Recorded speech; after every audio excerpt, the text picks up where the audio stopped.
नहजुल बलागा में अमीरुल मोमिनीन अलैहिस्सलाम ने फरमाया, जो शख्स अपने को बहुत पसंद करता है वो दूसरों को नापसंद हो जाता है, और सदका कामयाब दवा है। और दुनिया में बंदों के जो अमाल हैं वो आखिरत में उनकी आंखों के सामने होंगे। ये अरशाद 3 जुमलों पर मुश्तमिल है।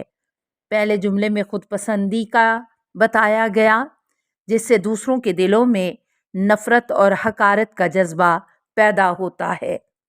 दूसरा जुमला सदक़े के मुतल्लिक़ है, जो कि एक कामयाब दवा है। तीसरा जुमला हशर में अमाल के बेनकाब होने के मुतल्लिक़ है, जो कि दुनिया में ज़ाहिरी हवास पर ज़ाहिर नहीं होते, मगर आखिरत में जब मादियत के पर्दे उठा दिए जाएंगे तो वो सब की आंखों के सामने अयां हो जाएंगे।